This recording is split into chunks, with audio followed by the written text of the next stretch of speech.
piss. Keep it simple, stupid. I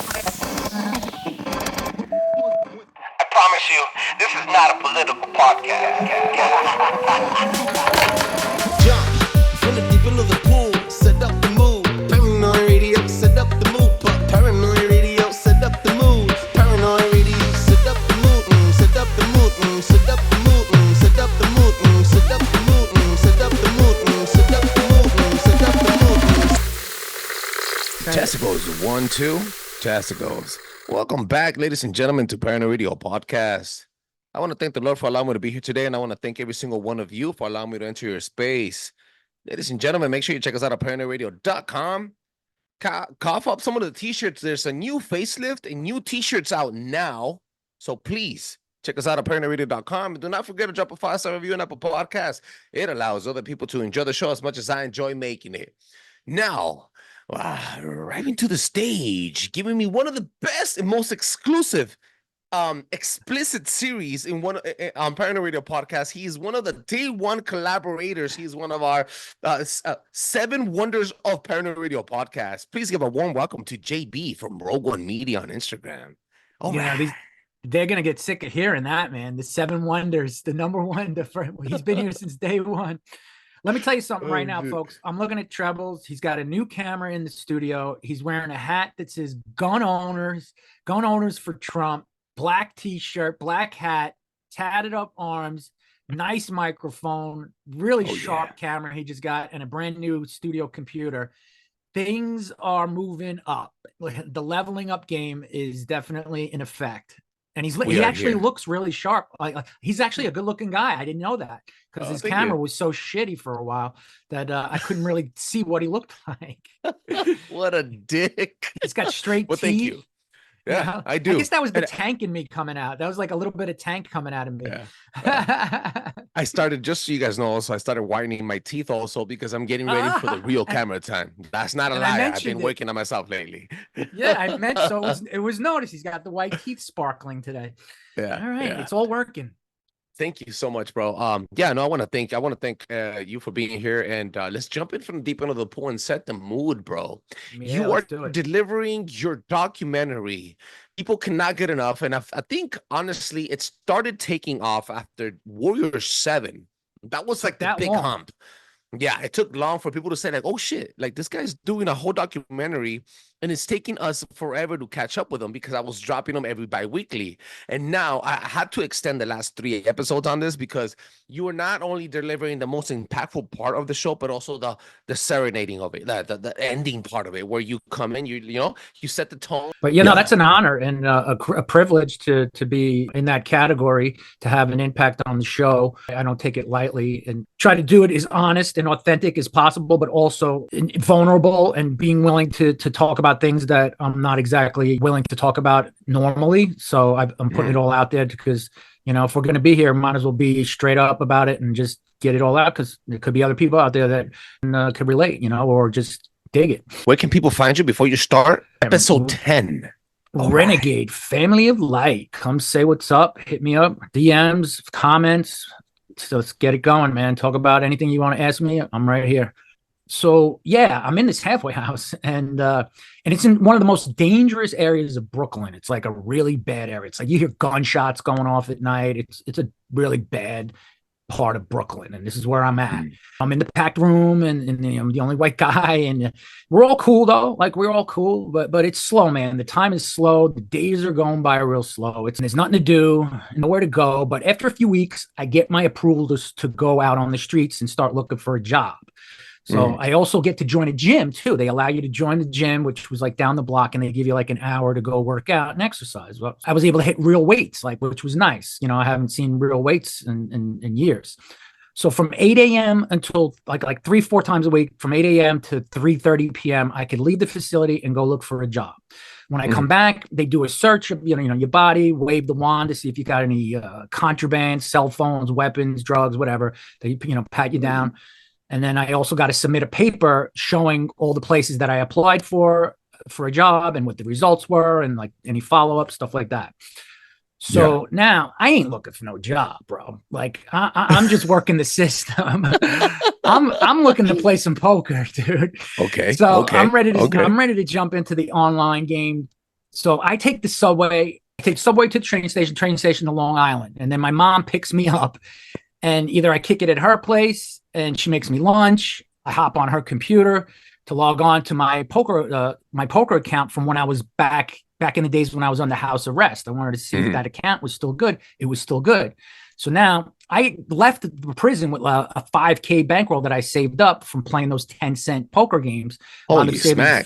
Five G's. Yeah. Stacked it. And I was living large. So it was like, Yeah. So I started playing the real games for money online. I wanted to test my skills and see how I matched up to the online players. And I started building the bankroll and getting acclimated to the online style. The players were much better than they were where I came from, but it was still fine. I was still more than good with it. And then my mom, she was cool with it, as long as it was the dream, and she was just happy to have me with her safe in the house. She could cook for me, and she really doesn't know exactly what I'm doing. I'm just playing cards. And I mean, like, I'm not looking for a job or anything. But she was cool. She's being a mom. I think at this point she's just letting you mold back into society. You, yeah, dude, it's like my son's back. Like it's like she'd rather have me there than out with my friends or something, But I don't have any bad friends now. Like all my friends have grown up, they're all doing the right thing. So it's not like I'm in California anymore. And then she would drop me back to the train station, and then and I'd head back to Brooklyn, and it would take like an hour and a half each way. So I lost 3 hours on the commute. So it went by pretty quick. Like by the time I got there, I had like a couple of hours to do everything, and then it was like we could start heading back already. And then I would basically go online, look up some businesses on Google in the area, and just jot down some places that I saw, put the numbers down, make up a manager name, and then hand the sheet it. I think they would give me like 4 days to go out. So it was something that helped kill the time, but it was also depressing having to go back to the place after you've been home. You get a taste of freedom. It's like it hits you harder because it's like here you are, you're right back to this thing, and now you just get hit. It's just a common thing. So now one day shit happened. I'm in the cafeteria, this room with some long tables, a few TVs, the news on, and some microwaves. Couple of fridges where they would stock these meals, turkey dinners or pizza, burrito, basically like a gas station food. Like you heat it up in the mic. Yeah. So, you gotta wait online because everybody wants to use the microwave. So you just get online and you wait till it's your turn. And then there's a condiment station where they have the, plastic forks, ketchups and shit. And so this one time, I'm done heating up my shit and I'm at the station, the condiment station, and I made a pretty big mistake. Like I fucked up, which I realized afterwards, but wasn't thinking when I made it. What I did was a major no-no in the joint. It's a major no-no. So this OG dude, this OG black dude, he has his plate on the table and his shit, and he's getting his shit for it. And I reach over his plate with my arm to grab some salt and pepper packets. And you never, ever, ever reach over somebody's food, their plate in the joint. Like it's just one of those trigger things that will pop things off. The point is, you reach over a man's food, you're like stepping on it. It's like you got hair follicles, skin flakes, any sort of shit that could fall off of your body and land in somebody's food is just not tolerated. So you just don't do it. And I just did it without thinking. And I realized it afterwards, and I was like, fuck. And now this OG dude who had you could tell he had done a gang of time. He was definitely a long timer. And he's like, what the fuck did you just do, motherfucker? Holy fuck. And he was fucking pissed. And I was like, oh man, I just fucked up. And now this dude is pissed, fuming. I'm like, hey man, I'm my bad, man. I'm sorry, man. I shouldn't have done that. For somebody that spent that long in the pen and that has been through ins and outs of federal fucking prison, inside of different states, in different pods, in California, in light, and then in heavy fucking incarceration. My head, like my head was just not thinking. I'm doing my thing, and then all of a sudden I just reach over to grab the salt and pepper, and I'm just like, oh. Fuck, what did I just do? Like this guy's plate is right here. I got my hair over it. Dude, he was fucking lit. It was like it's like basically like a sign of disrespect. So Disrespect. Yeah, this dude absolutely. is, and it's just like, if you think about it, it's kind of like it makes sense. Like, you don't want nobody's fucking shit falling into your food. So he's Yeah. fuming, and I'm like, yo, I'm sorry, man. Like, no disrespect, but he ain't having it. Mhm. He ain't having it. I'm kind He of wanted like, to get down. Yeah, he wanted you to apologize to do some other shit. Yeah, I hear you. I already apologized. Like, I already did Mhm. that. I'm sorry, man. Like I realized that, and I ran out of things to say. So I'm like, what else can I say? I'm just like, come on, bro. Let's not do this. We don't want to fuck shit up here. Like, like I fucked up, like it just, it was just one of those things, man. It's nothing I could do. Can't take it back. I'm sorry. So you want a new plate? I'll get you a new plate. And he just fucking curses me out and then walks over to the fridge to start like a whole new process of getting his food. Yeah. So I decided that's my cue to just kind of just step away, go sit down. I probably should have just left the cafeteria. You should have left the cafeteria. Yeah, but man. then it's like it looks like I'm running. So I just had to stay and maintain posture. So Holy fuck. I'm over at the table and I'm talking to dudes and he's staring at me, just mean mugging me the whole time. And I'm telling these guys, I'm like, damn, man, I'm gonna end up fucking going at it with this guy and I'm gonna go back to prison. Maybe that's not such a bad thing. I probably just ride out the rest of this stretch, a few months more in jail. But I could also catch a new charge. Like if shit gets crazy, like there could be new charges and whole new thing going on. So like, I don't want that. So like he's staring and I'm just trying to figure out how the fuck I'm going to get out of this and calm him down. There's too much at stake. There's too much at stake to even behave like that in that manner. Much. Yeah. Dude, I mean, like, I'm really like, if this was any other situation, I would have just said, let's do, I would have just I would have said, fuck, I fucked up, but let's go. I would have just socked him or he would have socked me or whatever. It was just no big deal if there was nothing to lose, but you got everything to lose. So I'm just thinking like, how is this guy? He don't give a fuck about going back because obviously he's done so much time in there. He probably wants to go, like we talked about. He probably fucking is looking for a reason to go back. This is what you said, the 5 and 5 situation, right? I was talking to to my current boss. He did about 8 years, and he said that he met people that did the 5 and 5 situation. They would spend 5 years in prison, 5 months outside, 5 years in prison, 5 months outside, and they just 5 keep months going to them into a was cycle. Yeah, that was like long enough. 5 months. Yeah, they had their little fix. They had their vacation. Now they're ready to go back home. That's all it is. It's just 5 months of just tearing it up, having fun, doing drugs, not getting a job, robbing shit, getting in trouble, and then just going right back. There's no intentions of going to living a straight life. Now, this dude looked like he had like a few bodies under his belt, like he was old, but he was a legit, he was a legit G. He wasn't big, he wasn't tall, but he was, you could tell he was solid, and he just had the look of a killer in his eyes. And so like, I didn't want to deal with him, but like, what am I going to do? So that scene ends, and like, the rest of the time, this time I got to keep my eyes peeled for this guy everywhere I go because I don't know what the fuck is going to happen, if we cross paths. So one day I'm online, going to the counselor's office, like with the rest of the people online doing their paperwork shit, and I got to submit whatever I got to submit to the office, the counselor, and with a bunch of other guys online. So we're online. I go to the office, and fucking homeboy is right behind me, dude. The homeboy is right behind me. I don't turn around. I stay straight. I keep looking straight ahead.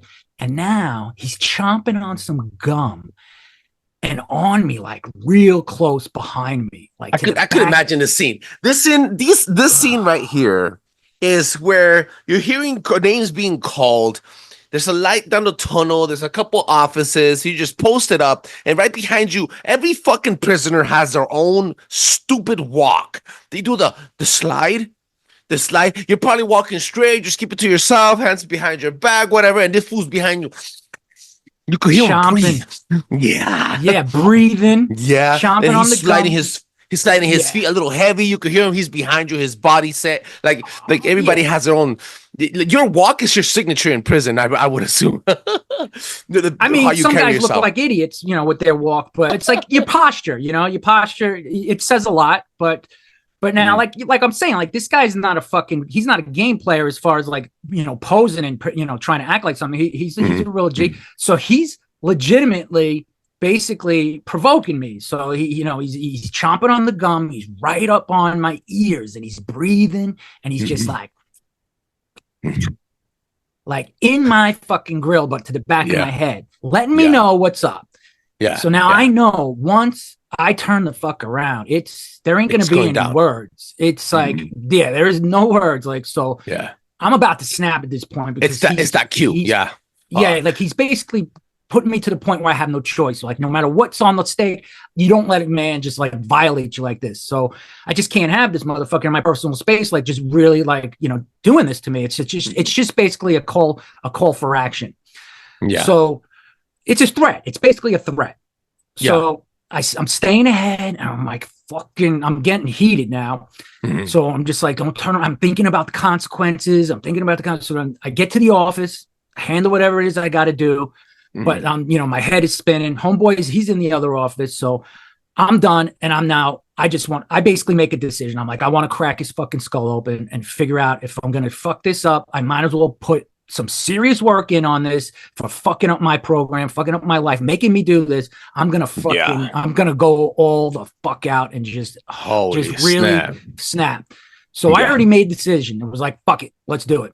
And now I go straight up to my room and I grab my locker lock, like those classic combo locks from high school for your locker. Oh, smack. Okay. Yeah. Okay. So you can either put one of them in a sock and beat somebody with it, or you can use it like a brass knuckle with your finger through the slot, and you hold the lock in your palm, and now you got a nice metal ring around your knuckle that you could split a skull open with. So that was the choice I made. I'm going to put it right through my knuckle, and then I'm just going to crack skull. And so, okay, I have to quick little pause here, guys. We're not trying to promote violence here. No, quite frankly, after 10 episodes, obviously, after 10 episodes of JB talking and walking through his life in prison, he hasn't really been into detail on how he used to get down with the get down until this episode right here. It took him 10 episodes to open up on how he would crack somebody's head open. Dude, I mean, even in prison, there was some shit, there was stuff. Get down with the get down. So now I'm in there, I'm grabbing the lock, and fucking my homie in the room, whose name is Champ, because he's a boxer and he looks just like Floyd Mayweather. Except he's got a lot more muscle size on him. So he's a more stockier Floyd Mayweather, and he's a boxer. Me and him, we would train. I would train with his program, and I would do whatever his routine was. And, he would have, like good stuff, a lot of like, boxing stuff, jump ropes, push-ups, burpees, stuff like that, get your heart rate up, make you suck wind, but you got you in shape. So I was like on his program, and we got kind of tight. So he's like, yo, what's going on, man? He's like, yo, what the fuck are you doing? What's going on? I was like, I'm gonna crack this fucking nigga's head open right now. I'm like, I can't deal with it anymore. And now back then, I used to use the word nigga, like the rest of them, because that's just how everybody is. Everybody talked. I was no different. My language is the same. It was authentic, Latinos, blacks, whatever. Some ghetto white guys, and we all just used the word. And so it was like in every sentence. It was like, it wasn't like today where everybody was so touchy feely. So I'd be calling myself nigga. I'd be like, yo, telling the story, and I'd be like, shit, man, I'm the only nigga that got picked up for this, and this nigga over here, and that nigga over there. Yeah. So. And so that's just that's just how it is. So and it's kind of like I had my black card. It was like I got my black card. I had the pass, because at the end of the day, all of us, we were all niggas in that place. Like that's what we were. That's how they treated us. Word. So homeboy's like, he's like, no, man. He's like, no, don't make that mistake, dude. Don't just cool off, let it go, man. Let it go. I'm like, I tried to let it go, but this fucking, this motherfucker's up on my grill right now, and he's crossing line, like he's threatening me.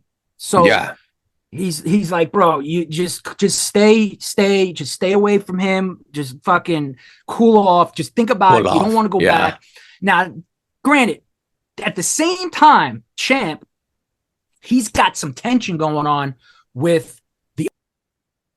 He was just doing his time, but he was a big motherfucker. But he was just like, yeah, this fucking Champ, he thinks who he is. He was always talking about it. And I was like, and then Champ was like, yeah, this motherfucker keeps popping off, man. It's like, it's going to go down. So I was waiting for those two to get into it. So I never, it was like, he's stopping me from going to make a bad decision. And I'm like, I don't step in his business as far as whatever is going to go down with him and this guy. I figured, you handle your business. So I was kind of like, I'm like, I'm sorry, but I got to handle my business. And he just fucking stopped me, man. He's like, nah, I can't let you do it, man. So he fucking held me up.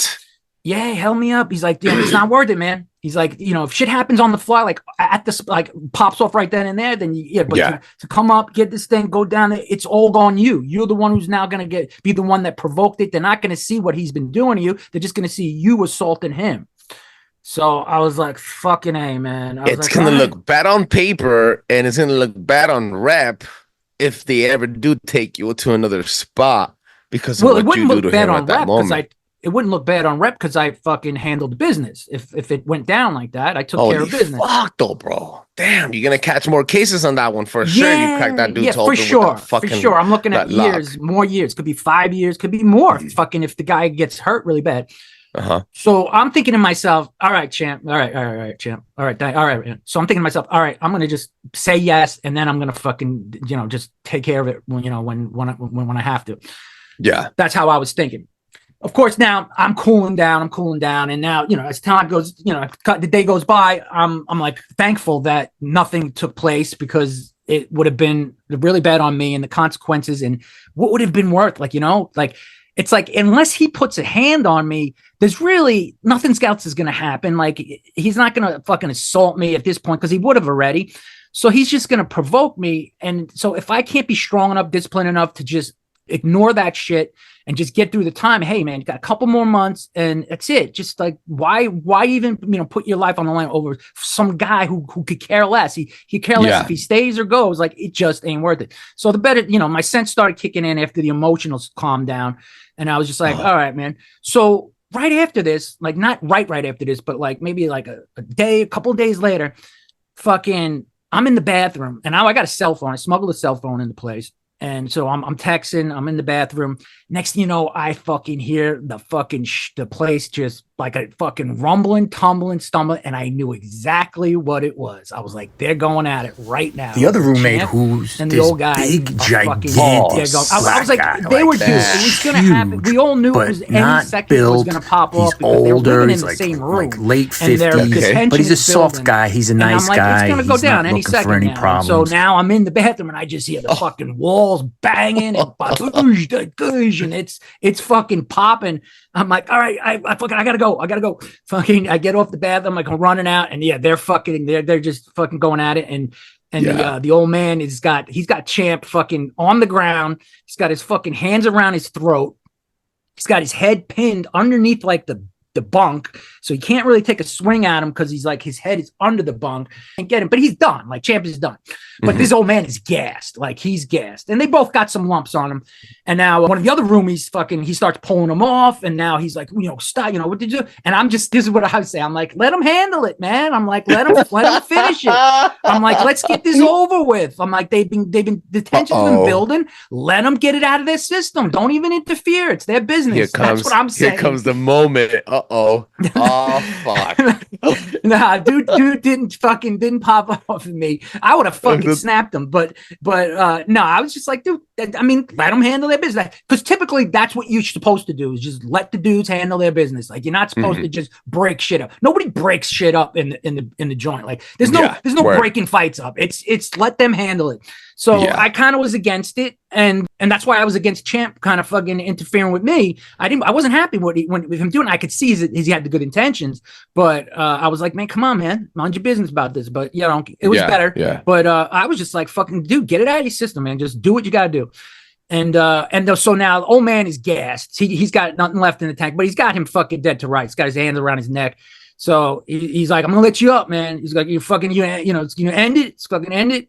And then he was like, yeah, all right, man. And then so he let him up, fucking got up, fucking the old man like basically collapsed on the fucking bed. He's breathing, like just sucking wind. I mean, he was out of shape.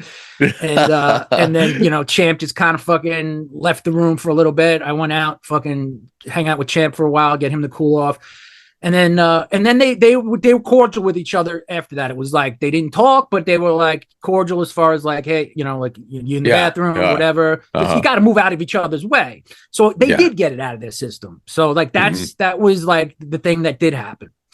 So now I make it, dude. I make it to the end, and it's summer. It's like the beginning of summer.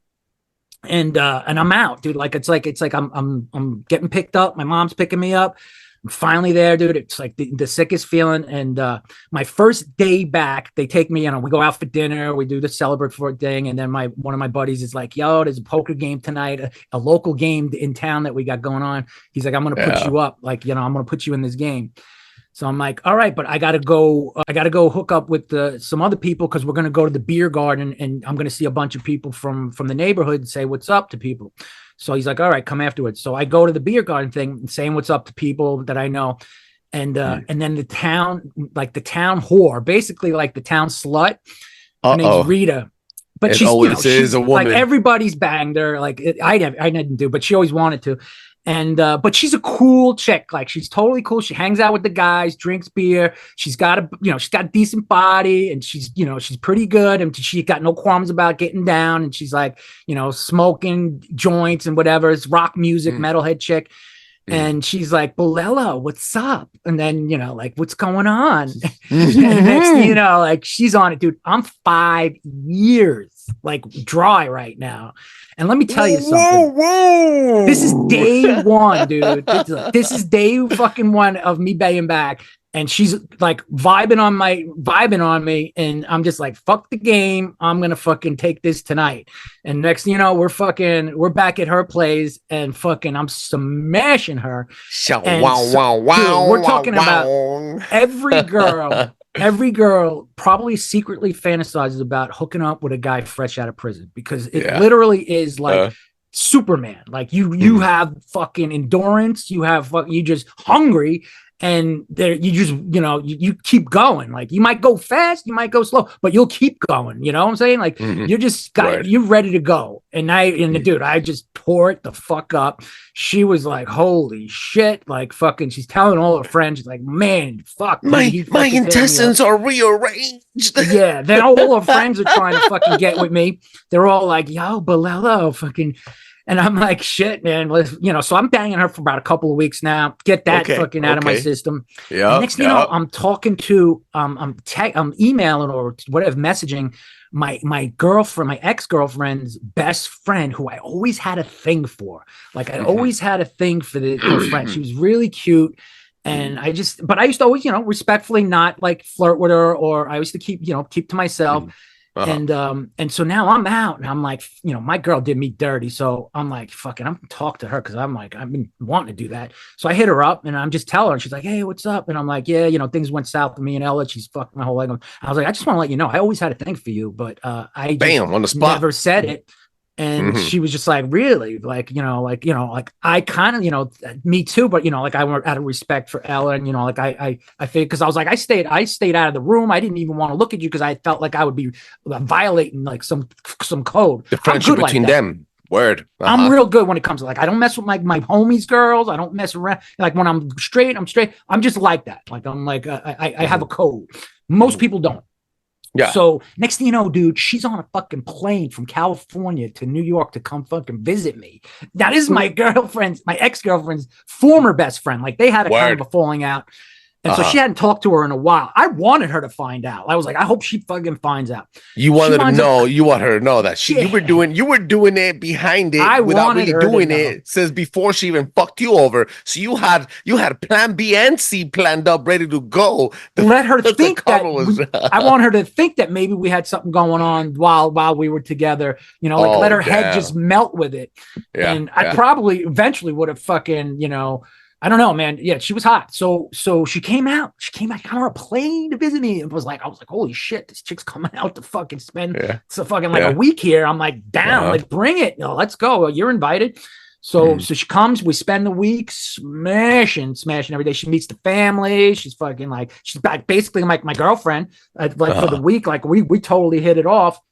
And then she goes back and it's kind of like, all right, long distance thing, it's not really going to work out. Maybe like a month goes by. She winds up getting knocked up by a guy and now she's pregnant. And I'm like, oh man, I'm sorry. I hope things work out. Stop. She went back, but I wasn't really giving her.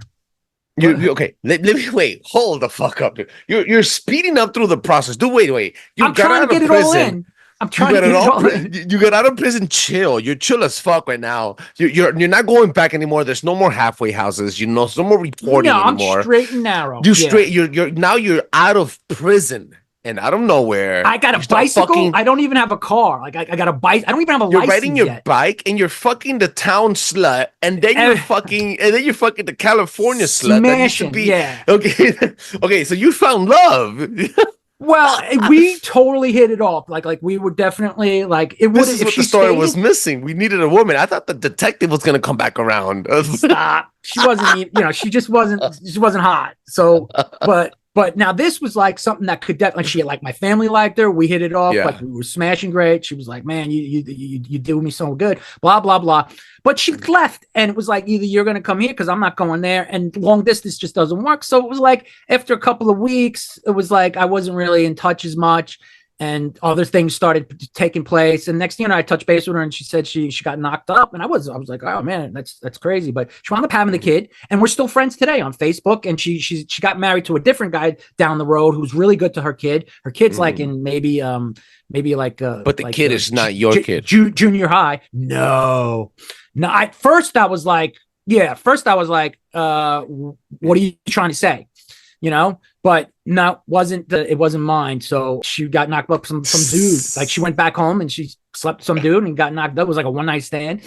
I was cool. I was like, all right, man, do your thing. Call me. Dangerously close, man. That was dangerously close. Yeah. So that was that. And then now I start fucking hitting the dating apps like Plenty of Fish. I don't know if you had heard of Plenty of Fish. Plenty of Fish was like one of the early dating. Like this is when dating apps weren't even apps yet. They were just dating platforms, and it was very taboo to like hook up with like to meet somebody on there. Everybody looked down upon it back then. It was like, oh, you're on one of those things. But I loved it, dude. It was like I felt like I was going shopping. Like I would just basically go grocery shopping for chicks. It would be like, I would look at a bunch of profiles. I like this one. I like that one. That's a good piece of fruit. Start wrapping it up with them. And next thing you know, it was like, fucking, I'm going on like date after date after date. It was like every week there was a new fucking chick, and they were like hot chicks, young, like 22. I was like 37, and they were down. I mean, I looked really good. I was in great shape, and I had that stamina. A lot of the people that come out of prison, they come out very well preserved, very well reserved. Also, your body. It is a preserver.